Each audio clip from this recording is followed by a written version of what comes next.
RSS प्रमुख मोहन भागवत के बयान पर संयुक्त संघर्ष मोर्चा का पलटवार। जी हां, आपको बता दें कि नागपुर में आरएसएस के कार्यक्रम के दौरान आरएसएस प्रमुख मोहन भागवत ने एक बयान दिया है। क्या कहा उन्होंने, आइए हम आपको बताते हैं। राम मंदिर को लेकर आरएसएस ने आंदोलन किया, लेकिन अब ज्ञानवापी को लेकर हम कोई आंदोलन नहीं करेंगे। ज्ञानवापी में आपस में मिलकर बैठकर रास्ता निकाल लिया जाए, उसमें आम सहमति बने। हर मामला आम सहमति से नहीं बन पाते हैं। ऐसे में कोर्ट जो भी निर्णय दे वो मान्य हो। हर मस्जिद में शिवलिंग देखने की जरूरत नहीं है। हिंदू मुस्लिम का विरुद्ध नहीं सोचता। आज के मुस्लिम्स के पूर्वज भी हिंदू थे। एक इतिहास है जिससे हम बदल नहीं सकते। उस इतिहास को न हमने बनाया है, न आज के समय के अपने आप को हिंदू कहलाने वाले हिंदुओं ने बनाए हैं, न मुसलमानों ने बनाया है। आरएसएस के प्रमुख मोहन भागवत के बयान पर संयुक्त संघर्ष मोर्चा के प्रदेश अध्यक्ष शमशुल हसन ने कहा कि मोहन भागवत के इस बयान पर उन्होंने स्वागत करते हुए कहा कि हमने देश में राम मंदिर आंदोलन में जरूर हिस्सा लिया था। उसके बाद हम अब देश के किसी मंदिर, मस्जिद, हिंदू मुस्लिम मामले में हिस्सेदारी नहीं लेंगे। मोहन भागवत ने आज खुलकर बयान दिया कि किसी भी मस्जिद, मंदिर के अंदर झांक कर नहीं देखेंगे कि शिवलिंग है या नहीं। उनका ये बयान सौहार्दपूर्ण वातावरण के लिए आया है। उनका लेकिन सवाल ये है कि ये बयान है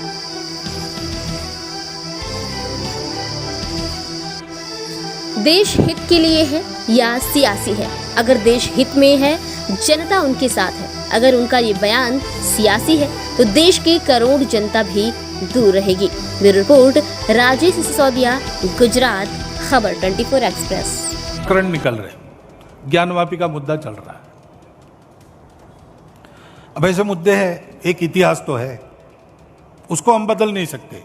वो इतिहास हमने नहीं बनाया, न आज के अपने आप को हिंदू कहलाने वालों ने बनाया, न आज के मुसलमानों ने बनाया। उस समय घटा, इस्लाम बाहर से आया, आक्रमकों के हाथ आया। उस आक्रमण में भारत की स्वतंत्रता चाहने वाले व्यक्तियों का मनोधैर्य खच्चे करने के लिए देवस्थान तोड़े गए, हजारों है। हिंदू समाज का विशेष ध्यान जिन पर है, विशेष श्रद्धा जिनके बारे में ऐसे कुछ है, उसके बारे में मामले उठते हैं। अब इसका विचार क्या करना, ये मुसलमानों के विरुद्ध नहीं सोचता है हिंदू। आज के मुसलमानों के उस समय पूर्वज भी हिंदू थे। उन सबको स्वतंत्रता से चिरकाल तक वंचित रखने के लिए, उनका मनोधैर्य दबाने के लिए किया गया। इसलिए हिंदू को लगता है कि इसका पुनरुद्धार होना चाहिए। हम तो कुछ नहीं कहते।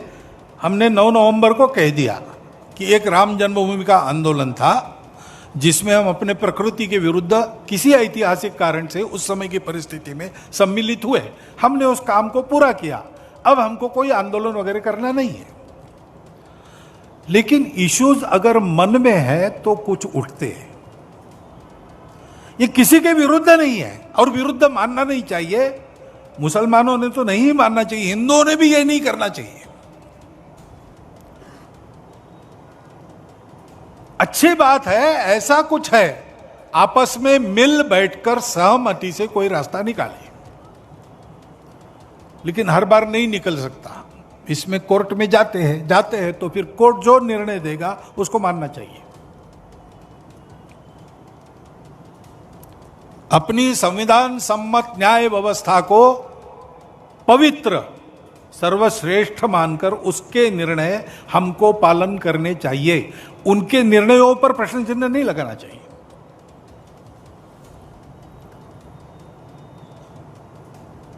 और ठीक है, प्रतीकात्मक कुछ हमारी विशेष श्रद्धा थी, ऐसे स्थानों के बारे में हमने कहा, लेकिन रोज एक मामला निकालना नहीं है, यह भी नहीं करना चाहिए। हमको झगड़ा क्यों बढ़ाना है? ज्ञानवापी के बारे में हमारी कुछ श्रद्धाएं हैं, परंपरा से चलती आई, हम कर रहे, ठीक है, परंतु हर मस्जिद में शिवलिंग क्यों देखना? आरएसएस के प्रमुख मोहन भागवत ने एक बयान दिया है कि ज्ञान व्यापी का मतलब आप लोग ही सुलझा लें, आपसी उससे। ये बहुत अच्छा बयान नागपुर में आज मोहन भागवत जी आरएसएस के प्रमुख हैं, उन्होंने एक बयान दिया कि हमने देश में राम मंदिर आंदोलन में ज़रूर हिस्सा लिया था, उसके बाद किसी भी हिंदू मुस्लिम मंदिर मस्जिद मामले में हम हिस्सेदारी नहीं करेंगे। खुल के बयान दिया आज उनने, बरसों से बात चली आ रही थी, आज उनका स्टेटमेंट आया कि हम देश के किसी भी मंदिर मस्जिद के अंदर झांक कर नहीं देखेंगे कि शिवलिंग है कि नहीं है। एक सौहार्दपूर्ण वातावरण के लिए कि स्टेटमेंट आया है उनका। लेकिन सवाल ये है कि बयान सियासी है या देश हित में है। सवाल ये है, अगर देश हित में है तो स्वागत है, अगर सियासी है तो 35 करोड़ को जो आपने जिस तरह से पूरे देश में दूर कर रखा है, वो 35 करोड़ लोग आज भी दूर रहेंगे। आप इस देश को, इस मुल्क को आप कहते हैं विश्व गुरु बनाना है। विश्व गुरु जब तक कैसे बना पाएंगे? जब तक कि हम 35 करोड़ अल्पसंख्यक समाज आपके साथ शामिल नहीं होगा, जब तक ये मुल्क विश्व गुरु नहीं बन सकता। उन्होंने ये भी कहा, सामने आ रहा है भागवत जी का ये राजनीतिक स्टैंड नजर आ रहा है आपको, या ये इसमें ये जो कहा जा रहा है तो ये मुस्लिम और हिंदू को एक करने की कोशिश की जा रही है? देखिए, मैंने भाईचारे का मैसेज जी मैंने आपको, या एक राजनीतिक किस तरीके, मैंने आपसे कहा ना कि अगर राजनीतिक चश्मा लगाकर आपने इस तरह के स्टेटमेंट दिए तो वो देश की बर्बादी के लिए, बर्बादी की तरफ हम जा रहे हैं। अगर दिल से आज भागवत जी ने ये बयान दिया है कि सारे हिंदुस्तान के 35 करोड़ लोग आपके साथ हैं, तो यकीनन बहुत अच्छा स्टेटमेंट है। अगर सियासी एतबार से है तो हमें सोचना पड़ेगा। ये वही भागवत जी हैं जो रमजान के महीने में पद चलन इनने निकाला था, और उसी टाइम जिस समय रोजा इफ्तार का वक्त था, उसी समय इनका रैलियां वहां से निकली गई थी टीम के साथ बाजे। देखिए, ये सबको हमारे कॉन्स्टिट्यूशन ने, हमारे संविधान ने सबको अपने मज़हब पर, अपने धर्म पर चलने की आज़ादी दी है। अगर किसी त्यौहार पे अगर कोई जुलूस निकलता है, जुलूस निकालते हैं तो स्वागत योग्य है, हमें खड़े होकर उनका स्वागत करना चाहिए। अगर हमारा जुलूस निकलता है, हमारा कोई त्यौहार आता है तो उनको हमारे त्यौहार में पूर्वजों को बताना है सनातनी के, मुस्लिमों के जो पूर्वज है वो हिंदू, तो ये मैं इस बात से इत्तेफाक नहीं रखता। ये ऊंचे लेवल का विषय। भागवत एक बड़ा नाम है जिनको लोग सुनते हैं, जिनको लोग फॉलो करते हैं। हिंदुस्तान के सुप्रीम पावर है।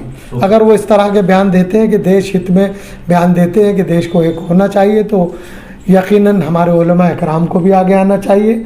अगर वो दिल बड़ा करके बोल रहे हैं, अगर उनके दिल में कपट नहीं है, दिल बड़ा करके बोल रहे हैं, तो हमारा यकीनन उनका स्वागत करना चाहिए। हमारे उलमा इकराम को भी 2 कदम आगे बढ़ना चाहिए, क्योंकि हमें इस मुल्क को, ये हमारा मुल्क है, हम इस मिट्टी में पैदा हुए हैं, इस मिट्टी में ही दफन होंगे। हम चाहते हैं कि हमारा मुल्क दुनिया में विश्व गुरु की हैसियत रखे, जिससे कि हमारा मुल्क में विकास हो, बेरोज़गारी दूर हो, शिक्षा तेज़ी से आए, लोगों की बेरोज़गारी ख़त्म हो, गरीबी दूर हो। ये तो सारा मुल्क चाहता है, मुल्क के लोग चाहते हैं। सिर्फ 10% लोग तनातनी धर्म के फसादी वो लोग हैं जो सभी धर्मों को बदनाम किए हुए।